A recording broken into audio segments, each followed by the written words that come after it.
Hi, this is Regeline Sabat, also known as Gigi. You're listening to Walk With Me podcast. My guest today is Manny Blue. Manny Blue is a author and an entrepreneur philanthropist. Welcome to the show, Manny. It is my pleasure. I really, really appreciate you having me. And it's an honor to have you here today. Now, why don't you start off by telling us about you and where you are from? Okay, so I'll keep it short. So I'm originally from New York City. I've reside in Florida now. I've been here for about almost 10 years. And I spent a lot of my time pursuing a musical career. I was able to travel independently, got signed independently, was able to travel, release music. That my was my passion. That's where I, you know, envision myself, the rest of my life. But unfortunately, sometimes, dreams, when your dreams are not in your hands 100%, things happen. And unfortunately, things came to an end for me. I decided to take a break, go on a hiatus. And yeah, long story short, fast forward. I don't know if you want me to get into the little more detail, but now Yes. I actually now have a company where we focus on financial literacy, teaching people about financial education and all that good stuff that unfortunately the school system does not teach us. Um, and the reason I do that is because I actually hit a brick wall in the transition between the musical world and a normal life, and it caused me to hit a level of depression. Not knowing how to get out of debt, how to manage my funds. No one ever talked to me about money, and that led me to fall in a dark place where I contemplated suicide. And as I was coming out of that, my mom almost died, and we realized that had she passed away, there was no way we was gonna have the funds to bury her. And I put myself in that position. What if that was me on that bed and my wife die, and I die? How is my wife going to be able to raise the three kids on her own without financially struggling? It's impossible. So I started to make changes on and learning about money, and eventually I was introduced to the life insurance platform. I saw an opportunity to be able to create wealth and generate wealth and transfer that wealth. So it intrigued me, and I got started, learning more about that arena, and eventually I started my own company, and again focus on financial literacy and teaching people about finances, budgeting, getting out of debt, and all that good stuff. And all that led me to now write my book, which is scheduled to release April 23rd. Absolutely amazing. Now, tell us more about your experience as a confidence coach. So I've realized between what caused me to fall into the level of depression that I hit, there was no one ever sit down with me to teach me about how to rebuild that confidence, right? Because when we're young, when we're kids, we our imagination is so big, our confidence is so strong and high that we we allow ourselves to do things that people think is impossible, right? But somewhere between being a kid and a young adult into adulthood, we lose that sight of using our imagination, being able to use our confidence for greater things. And I knew that I wasn't the only one dealing with that situation, so I figured maybe I can put something together that can help other people. And originally started me having something to show my kids when they're facing something like that, so they can have something to rely on. So I started to journal certain things, certain strategies that I use personally. And that's when the book idea came about. I was like, you know what, maybe I can turn this into a book, put a little bit, my personal experience in the book, and share with the world what I went through, what led me, what took me from the where I grew up, which was a low income neighborhood where you know the only way you was going to make money was if you were selling drugs. No one was dreaming big, no one was thinking big. And to me, music was my way out. And again, no one really sat down with me to guide me and coach me on how to rebuild my confidence whenever I take my confidence takes a hit. Every day, especially today nowadays in social media. You're too tall, you're too thin, you're too big, you're too short. It's just we can take criticism from the world, and some people don't know how to bounce back. So I figured, you know what, maybe I can have a little help, in someone's life. So I decided to put it on the book, and hopefully it helps someone that's battling their, with their confidence, or self-esteem. Very inspiring. Now, previously, you were a performer and recording artist, but you have traded in your blue spiked hair and dance moves for a suit and a laptop. Talk to us more about the shift and how you made it in your life. This So powerful shift. my thing was, when I started my journey in the music world, my confidence was, I think, over 100%. There was no one could have told me anything that was going to harm my dedication, whether it was my self-esteem, my confidence, nothing. All the no's, all the negative talk that was said to me, other things that was said to me, it actually fueled me to work even harder. So when I was told that I couldn't sing, that I wasn't going to be able to get a record deal, I, rather than let that hurt me or bring me down, I used it as a fuel to not prove to them that I was able to do it, but that I could do it. So I like being different. So I did take a lot of uh negative feedback, and got bullied a little bit with having my blue hair. Everybody in the neighborhood was into gangster rap and hip hop. I was the only one listening, along with the guys that was in my group, listening to pop songs, love songs, and dancing to so we got a lot of crap for that. But personally, for me, it fueled me. So transitioning from that into the business world in the beginning, it took a little while, because even when I started the business, I had my spiked hair. Even though they were not blue, they were spiked up, so it was like really spiked up. So there were times where I sit with clients, and I noticed that they kept looking at my hair, and I'm like, okay, maybe it's time for me to change my hairstyle, because I think people will take me a little more serious. Even though I, sh- you know, I, I'm the type of person that, to me, like, I'm gonna do what I want to do, but at the same time, I gotta also think about that in the business world, not everybody is open minded enough yet. So I knew that I had to make some changes. So I traded in the spiked hair, the blue hair, and now for this. I love what you said there in regards to showing up as your unique self. It truly matters. But then I also love how you talk about that shift, because why it's so important for others to understand that we can go ahead and create all our plans, but God knows the plans that He has for us. So thank you for sharing that. Now, can you tell us more about your book, Little Boy Confidence: How to Build Your Self Confidence?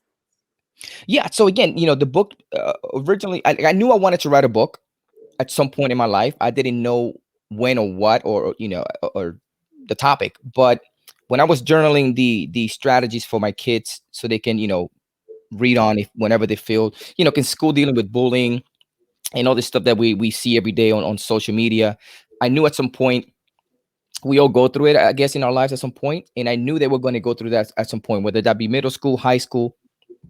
They're going to deal with it at some point. So I wanted to get a head start, because I have them reading certain books every month. So I'm like, could be part of the curriculum that I put them to read, so they can start to grasp that information. And technically, I'm sharing strategies on how to build a persona, how to build. Sometimes you need to build a persona. Sometimes you have to build a certain character, so you can kind of mold yourself to become that person that you want to be.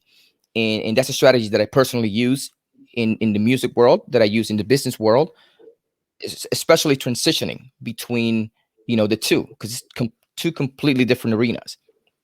Also talking about how your circle of friends, how it's very important whom you are surrounding yourself with. You know, and I experienced that myself. Not everybody that I grew up with is part of my circle right now. My circle is very, very small, but I still keep in touch with a lot of the people that I grew up with. But you know, this is stuff they're gonna have to learn. So eventually, what I decided to do was turn that into the book, share these strategies, what they can do, how to transition and shift into that mentality, that mindset, and how to build that person they want to be, and how to visualize and how to use affirmations as well. These are things that I do on a daily basis myself. So what I did different than what I was doing for my kids was that now I added my personal experience so that the world can understand why I did the book, why I decided to, share the book with the world. Wonderful. Now tell us more about the major challenge that you had to overcome in your life. It all came down to finances, to be honest with you. The lack of financial literacy, financial education was my biggest obstacle because growing up, the US and the traditional system does not teach financial literacy. And I believe that is something that is very key and is missing. And I believe that is why so many people today are in so much debt because they have no guidance. So people that could afford to hire a coach or a agency or company to work the finances, not everybody can do that. Not everybody has the funds, right? So it's kind of like this information it was designed for wealthy people, but it's information that we all can use. So when I hit rock bottom financially, I decided to research entrepreneurs that reach greatness financially, but that started with zero. So I looked into Grant Cardone. As we know, he had a big drug addiction. Dean Graziosi, who started also with real estate, Robert Kiyosaki, a few other individuals, and I'm like, okay, so they use real estate as a platform. They used, um, certain people to teach them certain things. So I started to kind of like take lessons from them and kind of applying it. I'm like, if they can do it, I can do it. We have a brain, we have eyes, we have, what makes them different than me? They're ahead of the game, but if they did it, I can do it. So I kind of focus on learning everything that I could so that I can get myself out of my situation. And it wasn't easy. It was not easy because, contemplating, falling into depression and contemplating suicide and then trying to turn your life around. I'm like, again, if they did it, I can do it.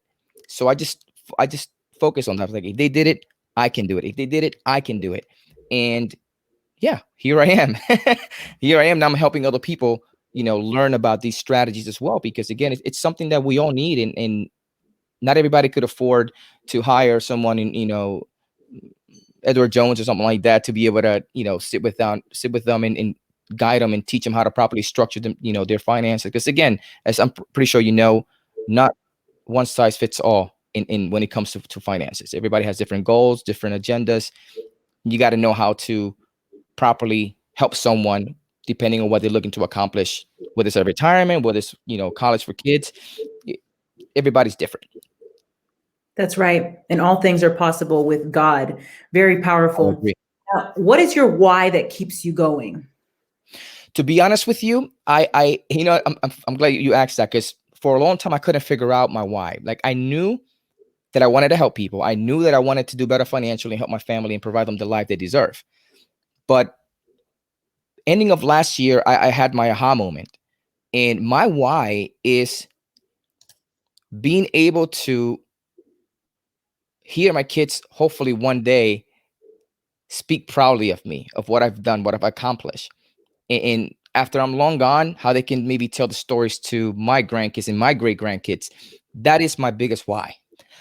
Thinking about what could have been, where I could have missed out on all this had I let life take its course. So we have to realize that we have to grab life by the hand and take it where we want it to go. And it's not always easy. It's not. But I'm sorry. You're fine. Take your But time. I just I just want to hear them speak proudly of me. That's all. That is my biggest why, to be honest with you. Absolutely amazing. Now, talk to us more about your relationship with God. How important is your relationship with God to you? It is very important. I grew up in church. Um, I did study with different religions. I wanted to know more about what other people think of God, what is their idea of God. But I've realized that without God, Nothing is possible without God. Nothing. And I believe that I had to go through what I went through to be where I am today. And like God works in mysterious ways. And I believe that is what triggered me being in this mission that I'm in today. This is my mission, and I believe that this is what I was put on this earth, you know, to do. I don't. Although my passion was music, and I always like helping people, but I believe this is what I was meant to do. In sharing my story with people, I'll be able to connect with others that had similar experiences. But yeah, I mean, my relationship with God is strong. I mean, I know it sounds a little awkward for some people, but I have random conversations, prayers that I do on my own when I'm driving, before business. It's just something I do on a daily basis. It's natural. It's like me having a conversation with you. Um, to me, it's just, again, not to me, nothing is possible with if you don't have God in your life. That's just how I feel. Period. Amen. Now you talk about prayer. Let's backtrack here a little bit. Let's go back to what you said there in your darkest moment in your life. How important was prayer for you to not end your life and to overcome depression? It was very key, and I say that because I knew that had I taken my life, knowing what the Bible talks about, suicide and everything else, I knew I wouldn't be in a good place with God. And knowing what everything I knew about the Bible and what I've learned as a kid and growing up, you know, I knew that there had to be a bigger purpose. I couldn't see it then. I couldn't see it then. I couldn't, again, I wasn't thinking rationally at the point in time. So being able to pray and ask God to help me out, to help me get out of the situation. What it is, to show me a sign. What is that I need to do? What can I do? To do things different. Like it was key, because again, people always talk about when they hear about someone going through depression or having suicidal thoughts. Oh, why don't you talk to somebody? Well, you don't always want to talk to anybody.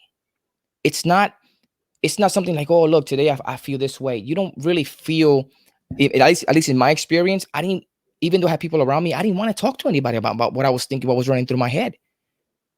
I did not. So for me, my shoulder was God. That's who I was able to rely on.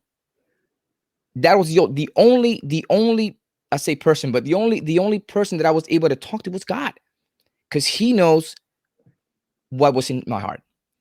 He knew that I really didn't want to do that, but my mind, my human self was like, I want out. I want out, but I didn't want to. I wanted to get out of that situation. So again, God was it's is everything. It was everything. It was everything. It's the only one I was able to rely on during that time. I love it. Building a relationship with God truly matters. Now, Manny, what is one thing or piece of advice that you would tell your younger self? Wow. That's a tough question, to be honest with you. I think it would be to maybe to be curious about learning about finances, because there is I threw away so much money, you know growing up. You do dumb things. You have money, you think you become a millionaire, you want to just spend it on dumb things. I think had I had the financial education early on, I would have made smarter choices, which would have avoided me going through what I went through. But again, I'm a firm believer that everything happens for a reason. So I don't know if I would want to tell myself that, but I think that'll be the one thing that I would actually go back and be like, pick up a book and start reading on money, on how it works, and reach out to people that can actually empower you with that information, because it is so important. It is so important. I love it. Now, what is your best advice to the audience for walking with purpose and living a life of happiness? You have to. I know it's hard in today's age, because it seems like everybody has something to say, but you have to be true to yourself. You have to be true to yourself, and you have to be willing to do what you want to do without waiting for someone to validate what you're trying to do, because not everybody's going to see or see the vision that you have. Not everyone's going to understand why you're trying to do what you're trying to do. So you have to be true to yourself and not wait on other people's validation to do what you want to do. I think when you realize that and you stop paying attention to other people's opinion about you, you start to live a free life, a happier life, because you're not so concerned about what people are going to think or say. When you as long as you keep thinking, you're ethical and you're moral, then everything else should be fine. Just be true to yourself. Very powerful. Be true to yourself. Now, Manny, you were a part of our global virtual panel of suicide attempt survivors event, which your presentation was absolutely amazing. All that you've had to overcome. You'll also be a part of our global virtual panel of depression survivors event coming up here next Friday on March 26th at 5 p.m. I look forward to hearing more of all that you've had to overcome. And I definitely recommend the audience to definitely go ahead and reserve their virtual seat today on Eventbrite and mark that you're going on our Facebook page. So that's the Global Virtual Panel of Depression Survivors event, and tune in and hear Manny's story more in depth. And Manny, thank you for being a guest on Walk With Me podcast. Where can the audience find you? They can find me on Instagram. They can just look me up on Manny Blue Official, on Facebook, who is Manny Blue. I try to shift between Facebook, Instagram, Twitter. It's hard to keep up, but I'm more active on Instagram and Facebook. I love it. Ladies and gentlemen, make sure to check out Manny at all of his social media, and also Blue Legacy Capital, and get his book, a copy of his book, at littleboyconfidence.com. And Manny, again, thank you for being a guest on Walk With Me podcast. You have a blessed day. My pleasure. Thank you.